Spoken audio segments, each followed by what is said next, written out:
This is your Wednesday daily delivery. I am Michael Rand. Hope everybody's staying warm out there. Get the shovels out, get the snowblowers out if you've got them. It is one of those days here in Minnesota in the winter, right here in the smack dab in January. We are in it. But you are probably inside and you are listening to a podcast, so life couldn't be much better for you right now. Lots to get to today on the show. Going to get to Gophers men's basketball team meeting its match. Illinois, way too much for them on Tuesday night. Kofi Coburn, a monster in that game against the Gophers. A lopsided win for the Illini from the jump. I'll get to some big personnel moves, too, by the Wild and a Gopher football team landing a big transfer as well. And a MVP voter in the NFL who will not be voting for Aaron Rodgers because he is a quote-unquote jerk. I'll get to that and some reasons maybe why Rodgers shouldn't be the MVP in general. But first, what did I miss?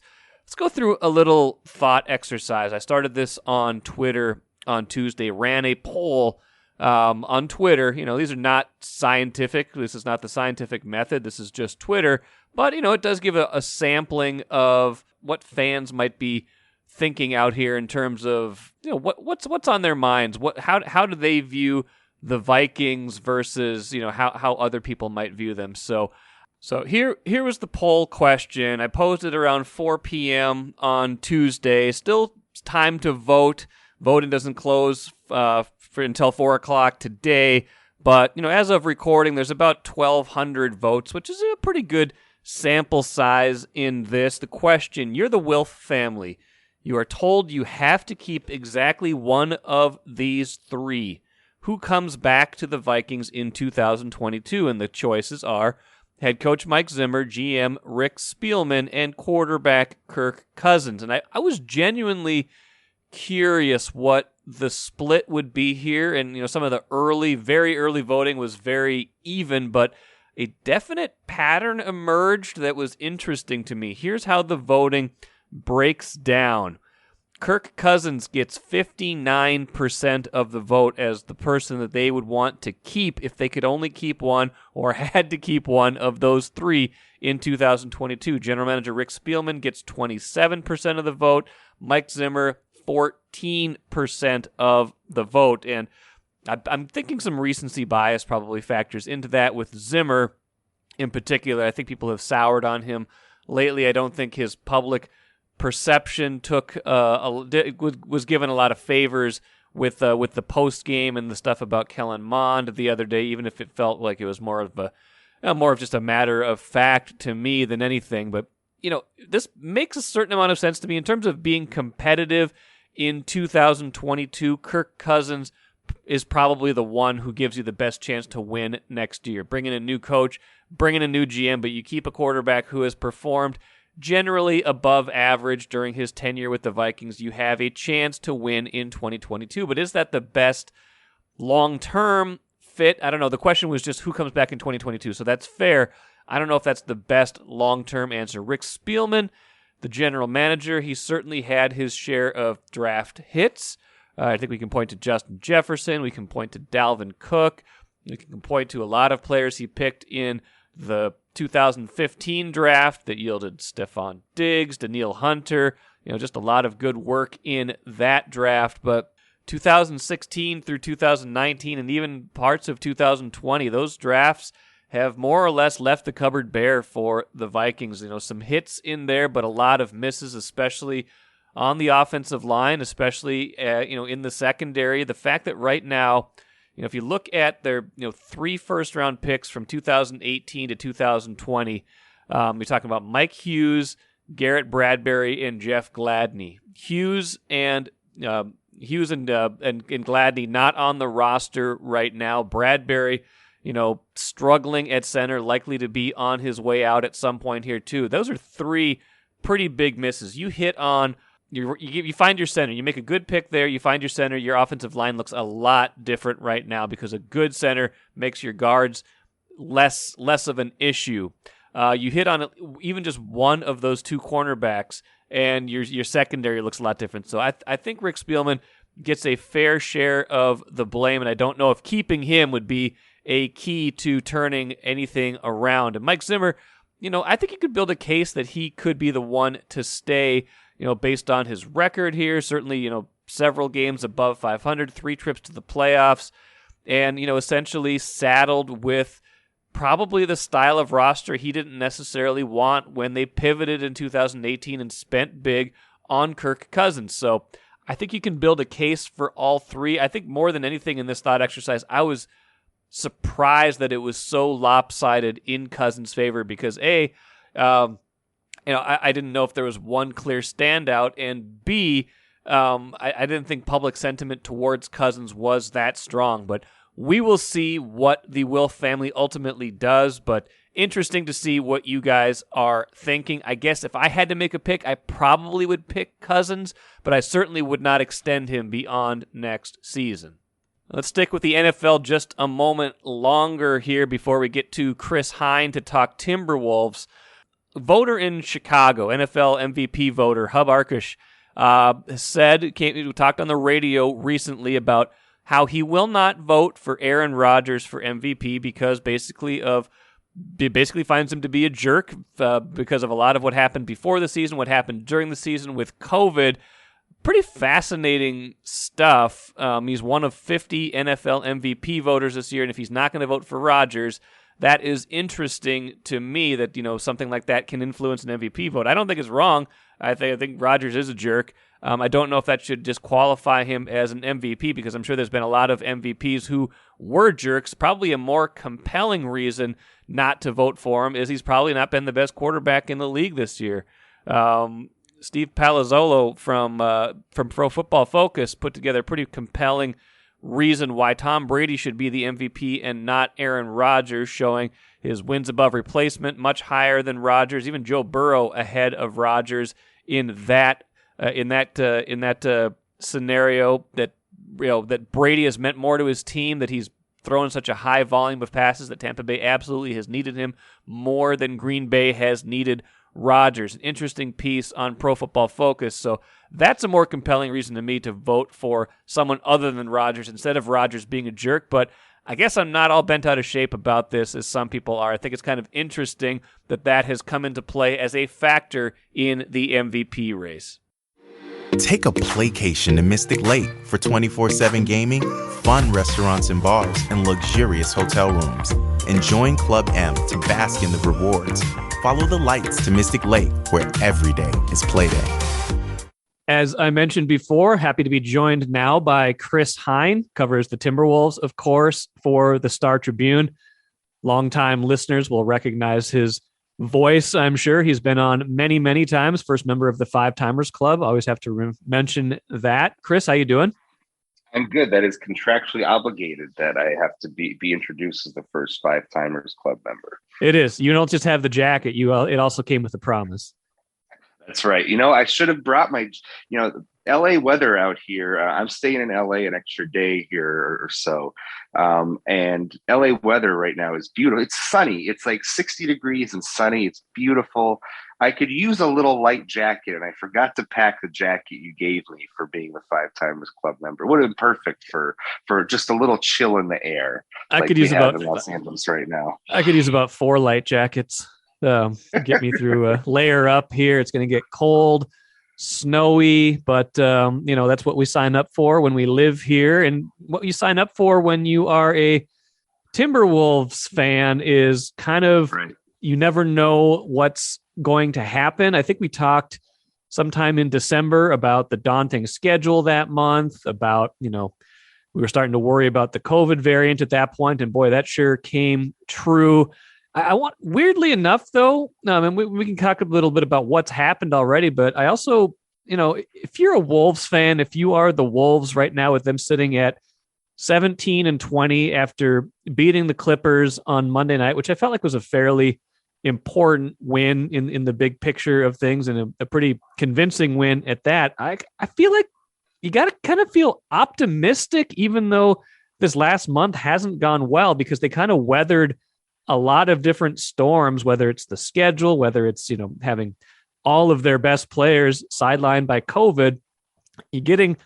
Hopefully getting Towns and Russell back here really soon. You've already gotten Anthony Edwards back. You're starting to kind of round back into form, and you're still in perfectly fine shape in the playoff picture, and you've got a bunch of winnable games coming up. It feels kind of like there's an air of optimism for what's to come, even if the last month hasn't been what anybody wanted. I think that's really fair when you zoom out and take the big picture view. Look, the last week was rough. They lost 3 straight. Probably could have won a couple of those games against the Knicks and the Lakers there. But when you zoom out, they're still in 9th place in the Western Conference, kind of in the similar position to where they were when the month started. They went 5-9 in December. Not great, but again, you didn't really lose too much ground during probably the toughest month of your schedule. And like you said, they dealt with so many absences. Everybody in the starting lineup ended up getting COVID at one point or another. Now you look at the schedule here coming up, and the next 4 games, they could very easily go 4-0. You have 2 against Oklahoma City, at Houston, at New Orleans. So this is a chance this next week or so here to pile up some wins, and I think it's an important stretch from that aspect. Got to get at least, I would say, 3 of the 4, if nothing else. Towns and Russell trending towards being back tomorrow night. We'll see if they feel good enough to go Wednesday night at home against Oklahoma City. We'll see what happens there and just how much game shape they will be in. But I think, like you said, I think overall, I think you have to feel okay about where the Wolves are. I think they've still certainly suffered from, lapses. I think they talked about that with the Lakers game, where that game was, winnable. That they still, with guys out, it was forgivable, but winnable. But I would say that I feel like there is a resilience to this team that maybe recent years we haven't necessarily seen. And it feels like a decent part of that. I mean, there's probably a number of different factors because they can win a few different ways, but a guy like Patrick Beverley feels like he's important to that, to not staying down too long, to having a certain air of confidence, a certain veteran presence and swagger. How do you measure their resilience and be what Patrick Beverley has meant to them so far? Yeah, I think he ups the intensity level. He ups the energy level anytime he's on the floor. I look at last night as kind of a good example of that. The Clippers were kind of making a run late in the fourth quarter. They got it early in the fourth quarter. They got it to 12. And it was kind of in that position in a game where it's like, are they going to make a run, or are the Wolves going to punch back and really end this game? And Beverly was on the bench, and he comes back in and immediately gets a steal that leads to a layup. And before you know it, the Wolves are back up like 18, 20 points, and the comeback is over almost immediately after Patrick Beverley re-enters the game. So I think he's just brought that kind of intensity, that care factor. He cares so much and is so energetic that you can't help but I think follow that. And otherwise, you're kind of letting him down. You're letting the team down if people aren't matching what he's bringing on a nightly basis. So I think that's what he's brought, is just from an energy and attitude standpoint, just the ability to ramp up the emotion on a nightly basis to try and get some of these wins, I think can't be underestimated. What do we think of? I mean, they haven't had everybody available for quite some time now, just whether it's been injury at certain points or obviously lately with COVID and people taking their turn on the COVID list, unfortunately. But if and when everybody is back and available, do you think the rotations look any different now than they did, early in the season when they had more of a full complement? Because, a guy like Jalen Noel seems like he's played his way into some more minutes, not just when guys are out, but when other guys are back now. But, I'd be interested to hear what you think about are will the playing time be divided any differently as they've gotten an extended look at some of these other players by necessity? Yeah, I think Jalen Noel is the one player that might benefit the most from this. I really think his game has been improved this year. Defensively, I think he's gotten a little bit better. He had a rough night in Utah where he was fouling a lot, which was his biggest problem. But I think he's doing enough on that end of the floor to be viable, to where he's not too much of a liability that he has to come off the floor. I think the starting lineup stays the same, as we've discussed before. That starting lineup has one of the best net ratings in the NBA when everybody's healthy. So don't anticipate any changes there. But in terms of like who's coming off the bench to be the kind of a scorer or handle the ball in that second unit, they've tried McLaughlin at times, they've tried Bolmaro, and now I really think that Noel has earned those minutes. He can score, and I think he's the best kind of reserve scorer that they have in a lot of ways, because of his ability to create his own shot. Malik Beasley can shoot it, but Jalen Noel can create for himself, I think, better than anybody else who's kind of fighting for those bench minutes. So if anybody has benefited from this, I think it's him. Nathan Knight has had some good run here. I'm not, and Chris Finch has talked about wanting to get him minutes in the rotation. I'll be interested to see if that happens. I tend to think that he might see his minutes go down or go back to a bench role, just kind of seeing how the numbers play out, especially if someone like Taurean Prince ends up,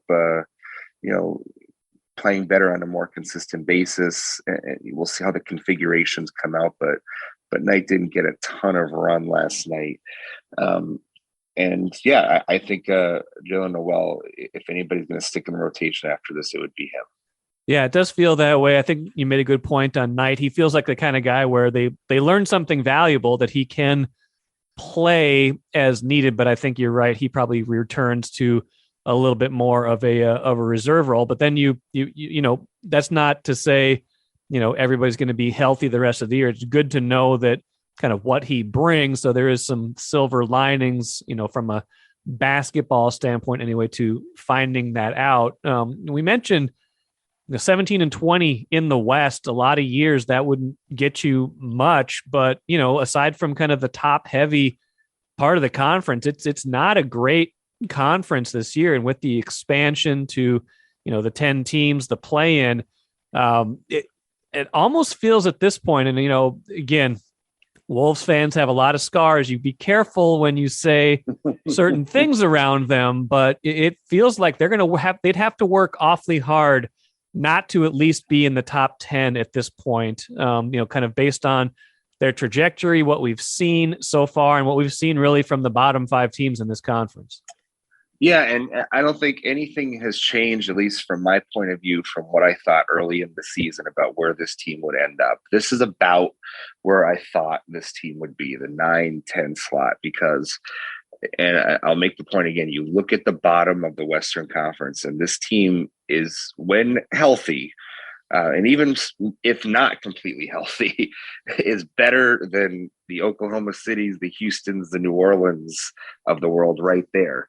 So you basically are just trying to beat out the Kings, Portland and San Antonio kind of for these last 2 spots, I think is what it's going to break down as when all is said and done here.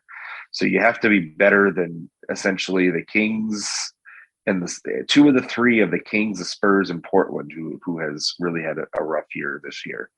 So, and I think they could do it. I really do. And I just think that they've shown enough that they are worthy and can get at least a play-in spot. And they should feel really disappointed if the season ends without that. Yeah, and as a reminder, too, I think that the play-in, of course, is the 7 through 10 seeds. There's a big advantage to being 7 or 8 because then you get 2 cracks at it if needed, because you play the 7 and 8 play each other, yes, and then the winner is in automatically, yes, and the loser plays the winner of the 9-10 game. So if you get into the top 8, at least you've got 2 games to get into the playoffs, and I think that's fair. I do like the way they've constructed it, if you're going to do it this way, at least give the at least give the 7-8 teams a pretty good shot at it, and obviously the higher seeds get the home games in all those cases as well. How do you, a couple more points for you before we depart? I mean, it's going to be, I would imagine, a little tricky. You don't know what you don't know what Towns and Russell are going to be able to do right away here, but the Russell factor has been undeniable all season. When he's played, they've generally been, an above 500 team, and in some cases well above 500. What part of that do you attribute to statistical outlier, 3-point shooting against the Wolves being significantly lower when he's on the court? And what portion of it do you just attribute to D'Angelo Russell is a pretty good basketball player, and maybe he does some things that are underrated and go underappreciated? Yeah, it's something that I've thought a lot about when it comes to just kind of valuing what he brings this year, because and I say that because on the defensive end of the floor, right? We've talked about this before too. Him and his defensive numbers are some of the best on the team. Some of the best in the league. It's weird. It's like defensive right, ratings exactly. like off the charts. Yeah, exactly. And it's like, why is that? And he's not guarding, like he's not the one that's guarding like the other team's best scorers, but it just kind of is how he finds his niche with that starting group, and even late in games where he's made a number of winning defensive plays late in close games this year. I can recall at least two examples, Philadelphia and Portland, where he came up with big steals that led to transition buckets or transition points, and they got a win. So I think he's just kind of filled a complementary role on defense very well. Offensively, one of the things that I think it was Naz Reid spoke about last after the Lakers loss was that they were playing very hurried late in that Lakers game, and they were committing a lot of turnovers. They weren't getting necessarily the shots that they wanted, and he said that's kind of where they miss D'Lo in those moments, because he brings a level of calm and poise to the offense in those moments, especially if he's able, like he has done a lot this year, where it's just him nailing a step back jumper in a end of game situation or final 5 minutes of a game. So he kind of just has that effect on the team where he fills a role complementary on defense better than he probably has at any point in his career. And late in games, he brings that level of calm that is needed for a young team to pull out some of these games. So I think you've seen where they've missed him in a couple of games. Now, you look at a game like Dallas a few weeks ago, and that's the kind of game where his detractors will say, "Hey, this is the downside of D'Lo." That of all the games they played in December, that game at Dallas when Dallas was down a lot of players like Doncic, Porzingis, Hardaway, and the Wolves still had Russell and Towns, and they still lost that game. That was the most disappointing loss that they had in December, and it was because D'Lo didn't play well. When D'Lo plays well, they win. He seems to be the barometer for this team and how well it's going to be going forward. Final thing, I haven't thought about Ben Simmons in a long time, and part of that is because he's kind of out of sight, out of mind right now. It doesn't feel like the Wolves would be in the right mix if that happens. But we're kind of trade deadline isn't going to be forever from now. What do you think about even if we don't have to talk about Ben Simmons specifically? You think this team will do anything before the deadline? Have they seen enough deficiencies? Do you feel like they like enough of what they have to try to add to that to really make a playoff push? Yeah, we'll see. We haven't spoken to Sachin Gupta on the record recently, or really at all throughout the course of the season. Might be due for something like that before the deadline in a month or so, just to kind of see what they're thinking in terms of where they go. But listen, they're always going to be active. It's hard to pinpoint just what kind of trades they're looking for. Obviously, we all know that they would love to have Ben Simmons, but the logistics of making that trade work, as we've said all along, are going to be very tricky because they would need a third team in almost any scenario to get involved with that. So it's always a little tricky to pull that off. So we'll see. I don't know. Early in the season, if you had told me, what's the thing that they need, I would have said rebounding. But rebounding, thanks to Jared Vanderbilt, and I think just an improved effort from their guards, generally speaking, I think the rebounding has gotten better, especially on the offensive end of the floor. They're a very good offensive rebounding team, and one of the best in the league, actually. When it comes to getting second chance points. So I think that issue has gotten better. So it's hard to say what exactly they would want, but you do have a guy, if you're looking at it long term, you do have a guy like Patrick Beverly who's on an expiring contract and is getting a little up there in age, but who could potentially be very attractive, I think, to a contending team, right? So, how do you balance, maybe the long term of maybe getting value for a guy like that for years down the road, or keeping him and trying to make a playoff push with him on the roster and getting this franchise back in the playoffs? I think, just my gut feeling would trend towards the latter on that, but you never know what deal might materialize, and a deal that you might have to pull the trigger on. That would be pretty disappointing if they traded him, unless there was some sort of can't refuse offer out there. But it'll be an interesting. But I mean, I'm just saying, if you look at it from afar, this is the guy who's a winning veteran on a expiring contract who could I think really help a contender, that like a championship level contender that might want him. So yep, that's a good point. It's a good point. It'll be an interesting kind of. It'll be interesting to watch the lead up to the deadline. Interesting to see how they do in these next 4 games, because for all of the improvements they've made, they have stumbled against some bad teams, and complacency does still set in. So I think you're right. 3-1 is kind of the minimum expectation for these 4 games to kind of feel like they have done what they needed to do. Chris Hine, good stuff. I think Kent has the game on Wednesday, Kent Youngblood. So Chris, enjoy a little bit more sunshine, and we'll catch up with you in a couple weeks. That's right. Thank you, Mike. Appreciate it as always. As Chris and I mentioned, Wolves have an easier stretch of games potentially coming up here starting Wednesday against Oklahoma City.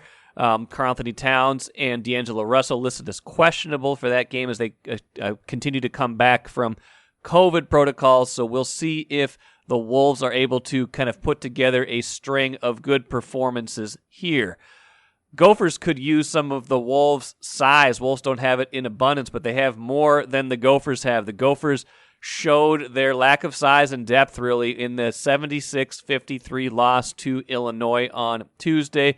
I was looking forward to that game, thinking, okay, here's where we're going to get to see a true test of where the Gophers stack up this season after their really strong 10-1 start, and that was just a bad matchup for them. Kofi Coburn, 29 points, 10 rebounds, all over them. They had no answer for him. I think we'll get a better understanding of where the Gophers are in the pecking order. I don't think anybody had any illusions that this was a Big Ten, title contender or anything like that, but I think we'll get a better look at where they might stack up in the league when they play teams a little bit more like them, teams more in that 6-10, 6-11 range, those teams that kind of filter up, filter down. That will be a better look at who the Gophers are this season, but certainly learn something on Tuesday, which is that a team with size can really dominate the Gophers, and Illinois certainly did that on Tuesday night.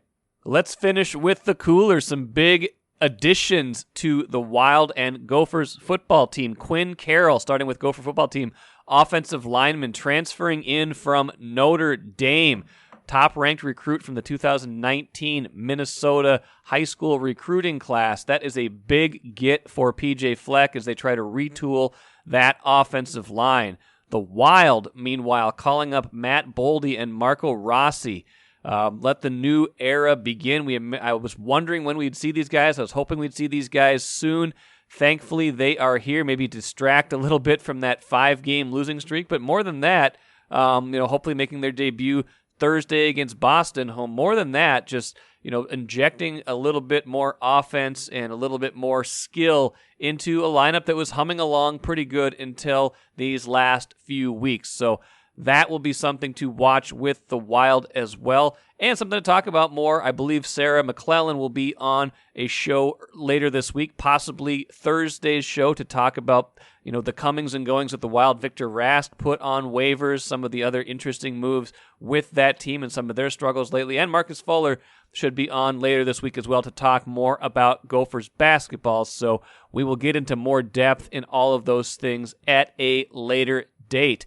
That will do it for me today. I'm Michael Rand. Thanks for joining Daily Delivery. Back at it again on Thursday.